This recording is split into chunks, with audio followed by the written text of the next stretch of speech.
It is Saturday. You know what that means. Live from Studio 11 at TV Centre here in Auckland Park, Johannesburg.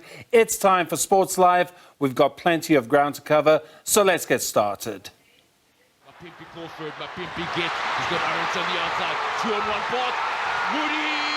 He finds Arendse. The finish! Curtly Arendse gets it back onto his left foot. Works across in Timbazwane! Who else? Makes it a break.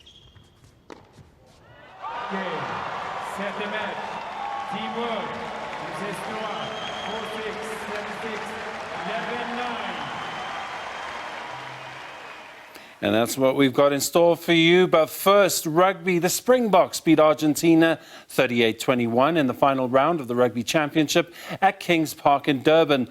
The result was not enough for them to win the Rugby Championship. They fell short to New Zealand, the eventual winners. The Boks entered the final match knowing exactly what they would need to do: beat Argentina by a clear 39 points.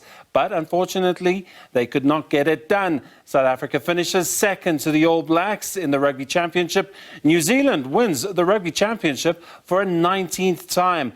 Let's check out how South Africa beat Argentina. The final game of the Castle Lager Rugby Championship. Home team, South Africa. Challenger set. Hollywood Bets, Kings Park. The venue, final game. They know they can win in South Africa, especially in Durban. Stay behind the ball, right? Oh, the Springboks have gone deep. And they've gone dark. Oh, the walkover penalty. Easy as that. His first try in the green and gold of South Africa, Jasper Wiese. Open the roads to some. There's the try line open now for the Springboks. Yolanda has joined the driving order, South Africa. Good fight by Argentina. Who's in control? Where is the ball? The breakthrough. Sia Kolisi.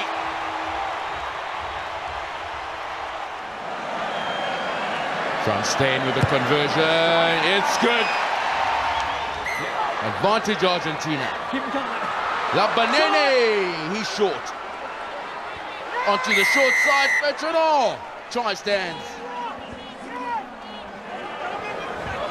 Looking for work on the left wing. There's open up for Gonzalez. The step! Jean-Martin Gonzalez! It's been a find. Wow! What a try, what a skill set. The reinforcements come through. They need to keep it up. It looks promising for the home side. Power shown. Can they execute? Penalty try. There's a penalty advantage. Coming on the side, looks good and promising for South Africa. Penalty try. That's their second one against Argentina this evening. Pimpy Crawford, Pimpy Git. He's got Arendse on the outside. 2 on 1 part. Moody! He finds Arendse. The finish. Curtly Arendse. Local residents of Kings Park on their feet, and they celebrate together with the Springboks. All right, so there you go. A good win, but it couldn't get the Rugby Championship. Still with rugby, and super sub Morné Steyn slotted a late penalty to help the Bulls beat Edinburgh 33-31 and secure their second win of the new United Rugby Championship season in as many games. Defending champions, the Stormers, were too strong for Irish side Connacht, sweeping them away 38-15. While the Bulls had to dig deep against a committed Edinburgh side that would not go away, the Scottish side were clearly relishing the conditions as they outscored the Bulls 5-4. However, the Pretoria team, last season's beaten finalist, hung on to beat Edinburgh 33-31 with Steyn saving the day, while Edinburgh saw a potential match-winning penalty sail well wide, just missing out on a valuable away win. Well, meanwhile, the inaugural URC champions, the Stormers, began their season with a fairly comfortable 38-15 win against West Irish side Connacht. The Cape side outscored the visitors 4-2 at the Dining Craven Stadium in Stellenbosch. Stormers number 8, Irfan Roos, opened the try scoring in the 3rd minute. Further 5-pointers came from Andre Hugo Fenta, Aichiva Daimani and Marcel Tiernissen in the 2nd half. The South African women's national rugby team coach, Stanley Raubenheimer, is hoping that his team will transfer the great results in their recent friendly test matches to the World Cup in New Zealand. The Boks departed for the global showpiece from OR Tambo International Airport in Kempton Park earlier this afternoon. The Boks have been in scintillating form, beating higher-ranked teams ahead of the World Cup in New Zealand. They played 2 test matches against Japan away, winning one and losing the other in July. They then displayed great form by beating Spain convincingly in the 2 test matches at home in August. From a confidence and peaking at the right time and believing that the things that we were working over the past 3 to 4 years is finally coming together, 1 or 2 of the things. And those 2 things was just to keep the ball for longer and with that put pressure on opposition. And hopefully we can with that pressure create scoring opportunities. So that's what we want to achieve ultimately going to New Zealand. And if we do that, we give ourselves a very good opportunity to hopefully get a score. The Boks have qualified on 3 previous occasions for the World Cup in 2006, 2010 and 2014. They finished 12th in Canada in 2006 and then finished 10th in England in 2010 and also 10th in France 4 years later. The team did not qualify for the 2017 World Cup in Ireland. The Boks will be in a tough group alongside England, France and Fiji. We know that France and England is not going to be an easy game, but our main focus is to go there and enjoy and make sure that we implement our game. We do our structure according to the stuff that our coaches they've been teaching us all these years, and we are planning to take 1 game at a time, not to frustrate ourselves by preparing for 3 games while we have to focus on one and then move to that one to another one. But our main target is to make sure that we give it all in the first game, and then when we play Fiji, we also give it all. Maybe we will get something there even in the first game. We don't know. We are not focusing too much on the scoreboard. That will control itself. The team will play a final preparation match against Scotland next week to fine-tune their game and rectify their mistakes. We don't expect it to be easy. It will be tough, but it's also a way for us to see where we're at in terms of our preparation and also the build-up towards the World Cup itself, and then obviously see what boxes we can tick and obviously what we can still work on to be able to take on the first game against France. The expectations from the South African Rugby Union are very high. So we have very high hopes for the team, right? We're expecting them to really advance. We want them to go past the earlier stages of the World Cup. In fact, if they can get to the semi-finals, we'd be more than happy. Of course, like anything, I mean, South Africa always wants a winning team. So if they get to the finals, that even will be a bonus. The team will kick off their campaign against France on the 8th of October. Vincent Situla, SABC News, Kempton Park. Well, in football news, there was an avalanche of goals at the FNB Stadium as Bafana Bafana pummeled Sierra Leone, beating them by 4 unanswered goals in an international friendly match. It was a 5th meeting between the 2 nations, and before this encounter, South Africa had never scored against the West African side. Bafana Bafana welcomed Sierra Leone at the FNB Stadium in Johannesburg for an international friendly match.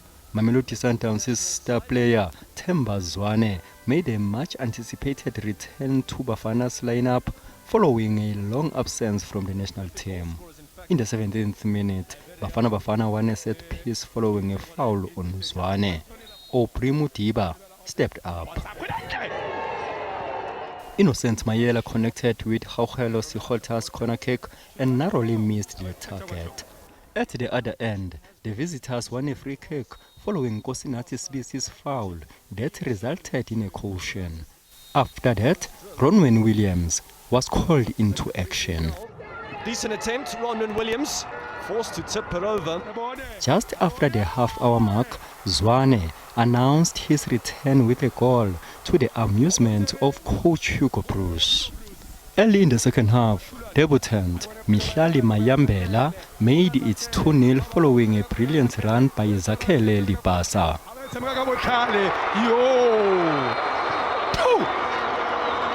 If there was ever any doubt about the brilliance of Zwane, he was on song as he made a statement. Themba Zwane! Who else makes it a brace on his comeback for Bafana Bafana? Goals kept on coming for Bafana Bafana as Sundowns' left fullback Aubrey Mudiba made it 4-0. And that was that. In their next match, Bafana Bafana will face Botswana in yet another international friendly on Tuesday at 6 p.m. at the FNB Stadium. Mduduzi Ndlovu for SABC News. Right now, South Africa's Aviwe Mahlong aims to hoist the country's flag in the United States. He plays basketball for Eastern Mennonite University in Harrisonburg in Virginia. He joins me now to talk about his journey in basketball. Aviwe, welcome. Now, basketball has taken you to the epicenter of the sport. Tell us how you got from Johannesburg to the US through the game. So I attended a basketball camp by the name of Global Squad Academy in 2018 June 2018. And when I was there, we had a tournament, and that's where I met a coach by the name of Chad Seibert, and that's who I live with now. And he was my coach throughout high school. And yeah, that's basically how I got to America, was through him. Right, so you're in the collegiate system, which, as us in South Africa understand, is one of the main thoroughfares through to professional sport. But tell us about the collegiate system, the league you play in, the conference you play in. Who do you play against, and what's the competitive nature of it? Well, we play in the ODAC. It's basically one of the best Division III conferences in the whole of the United States, and the competition level is completely different from how it is back home. The size of the players and how strong people are and how athletic everybody is like way different from how it was when I was back home and what I'm accustomed to. So yeah, it's definitely been challenging. I mean, that's what a lot of people in South Africa are attracted to: the bright lights, the glitz, the glam, the players, the teams, the NBA. They love all of this. It's a growing sport. It's very much growing in South Africa. But one thing we don't know is how much hard work it takes to get to that stage, and even when you're there. So you're in the process. Where would you say you are on the journey? Because you're now 3 years in the US. So you got a few years under your belt. You're 21 now. You moved there when you were 18. Yeah. I mean, it's just consistent hard work. The same hard work that kind of got me to America, but kind of taking that hard work to a different level, like every year, every day, and just taking one day at a time and just trying to stay consistent as much as I can. And I think if I stay on that path, I will definitely reach my goals and make it to the NBA. Are there South African players that you draw inspiration from? I mean, we know about Thabo Sefolosha. We know about Steve Nash. These are players that have links to South Africa. Nash even born in Johannesburg, just like you. Are you seeing the path that they took, or is it very much a different path? I think it's definitely a different path, just because I spent most of my life in South Africa, and since I started playing basketball, I've always wanted to be in America. So like that journey of me trying to get out of South Africa and into America was a very challenging one, and it was a long one. But like once I put my mind to it, like I made it happen for sure. And you say you credit hard work because when you were a kid, you say of your own admission that you weren't very good, but look where you are now. And the key ingredient for you, I'll let you tell us. Well, I think for me, it all started with me not really liking the fact that I was not good at something. Growing up, I'd always been good at basically any sport I put my mind to. So when it came to basketball and the fact that I wasn't bad, like I just hated it that much that I was going to put forth the time, the effort to make myself good, regardless of how long it takes and how much hard work it's gonna take. I just wanted it that bad, and I just worked at it every day, and like every year, I just got better and better and better, and I'm here now. I mean, we've been covering the Basketball Africa League in Africa. We had a team, the Cape Town Tigers. Africa has become quite the hotspot for the NBA. Very much the links are there. Before there weren't so much. Are you feeling that there's more attention on you because you come from South Africa? I wouldn't say there's more attention on me, but I feel like basketball in South Africa is definitely growing. I have been keeping up with the Cape Town Tigers, who are in the BAL. One of my friends that I used to play with, Igor Luneman, he's on the team. So that's how I kind of have ties, I guess, with the Cape Town Tigers. But I think basketball is definitely growing in South Africa. Would you have liked to have played for them? Because I see they did recruit a lot of internationally based players. They were a serious outfit. Was the door open for you to participate in the BAL? I believe the door is definitely open, but at the same time, I have other goals that I'm trying to reach right now, and that is my first and foremost goal is like trying to make it to the NBA for sure, and that's what I have my mind set on, my soul set on, and I'm gonna try to take that as far as I can. And if that doesn't happen and the BAL is still an option, then I will definitely opt for that. Aviwe Machlong, thank you very much for being with us. We will continue to follow your journey, and do come back and let us know what's going on. But it's been a pleasure talking to you. Yeah, thank you for the time. Appreciate it. Right, well, that was a budding basketball star in the US. Now I'm going to speak to 53-year-old Ishmael Peck, who grew up in the apartheid area, like many South Africans. He faced many hardships and setbacks in his life. However, that is exactly what made him stronger and have to think outside the box. And at the age of 12, he started repairing bicycles in his backyard. That's when the idea for being a mechanic was planted. In 1996, he relocated from the West Rand to Brakpan, where he opened his workshop and started racing at Dunswart Raceway Oval Track in Benoni. He has been in love with the racing track ever since, and he will be traveling to Spain at the end of this month after being chosen for the Car Team World Series. Ishmael is with us now in studio. Ishmael, welcome to Sports Live. Interesting story. A lot of people who are involved in the motor industry, please come step into the light, sir. A lot of people involved in the motor industry, it's a lifelong dedication. And that's your story. You've been with it for years and years and years. Tell us you more. know, when something becomes your passion, when it becomes your passion and you follow your passion in life, everything works. Because when you do it, it becomes easy. And coming from the old apartheid era, starting to get a race car at the age of 15, 16 years old, and there weren't places where we could go and race. You know, we were limited to everything because we were limited to money. We grew up in poor areas and we had to make do with what we had. So you had to use everything that you could use at the cheapest rate to get you going at racetracks and try and do things that you want to do to accomplish things in life. Yeah. And it's really hard. And when you come there and you find, I'm the only different color to everyone, it becomes hard. Yeah. But it also becomes good because now you challenge everyone and it makes you better and better all the time.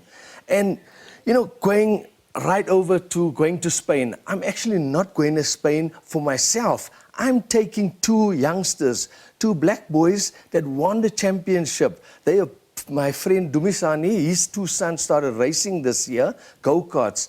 We put them in a series, they both won the championships, they both won tickets to the World Championship in Spain, and I'm going with them to go and help them and coach and everything. This story, this DIY mentality, by any means necessary, it rings true even to the person who's at the peak of motorsport, Lewis Hamilton. Sure. It's sleeping in the garage, it's beg, borrow and steal to get everything you can to get that car out on the track. It's a tough environment to operate in, and you've got to be hustling, wheeler dealing to get ahead. So that's how you got to Spain. Well, that's how you're taking a team to Spain. That's how I'm going with them, and we're going to be helping, and it will be really awesome. But for me, at the end of the day, I had a journey that I came through, and it was a tough journey because I had to fight hard through that journey. But now making it easier for everyone behind me.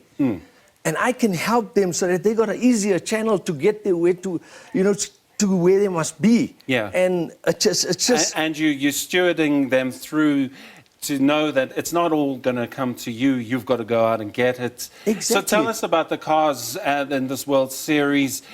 State of the art, I take it, or is it still where you've got to have that mechanical nous to get the It's extra quite seconds? state of the art. Everything is just getting better and better all the time. Even in South Africa, we might not have the funds like the rest of the world has, but what we are putting together is top of the range stuff. But we always need sponsors out there. And I go to people that I know and I say, help, help, help. And that's how we get help, and that's how we get to where we want to be. Yeah. So you're in close contact with the manufacturers as well. You're racing out of Benoni. Tell us a bit about the racetrack you come from. It's got a history to it, doesn't it? Actually, it's a brand new track that's been built. Okay, it's a brand new Yes, it's new. It's been built, I think, 10 years ago. Okay. We got involved in it. It's called Formula K. Eventually, me and Dumisani, we bought the land next door, and we're building a full race circuit now. Brilliant. So big things expected coming out of the East Rand in terms of motorsport. Ishmael Peck, thank you so much for being with us. I believe your daughter's also involved in the sport. Yes. We've run out of time, but thank you for putting yourself and your operation on the radar. We'll also keep monitoring you. Thank you for being with us. Thank you so much. Thank you very much. Right, now on to tennis, and it was surely unthinkable that Roger Federer's trophy-laden career would end with a defeat, but that's exactly what transpired. The 20-time Grand Slam champion lost alongside Rafael Nadal on an emotional night at the Laver Cup in London. Federer played in front of a 17,500 sellout crowd at London's O2 Arena for a last dance in tandem with his great rival on a gripping and memorable finale by the River Thames. The London crowd had to wait for the arrival of Federer and Nadal for their late doubles match.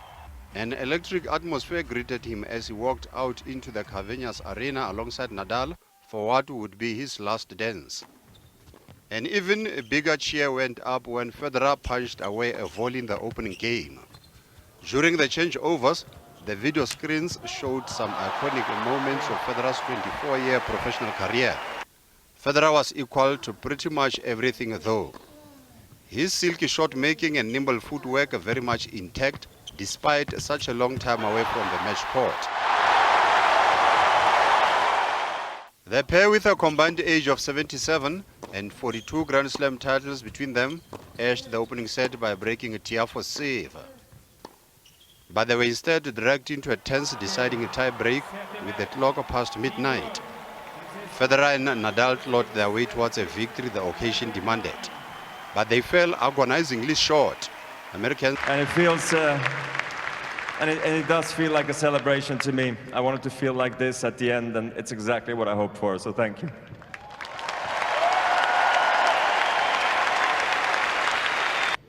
It was never supposed to be that way. It's just happy to play tennis and spend time with my friends, really.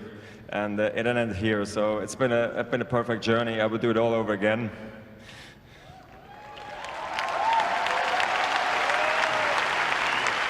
Pacing out of SABC News.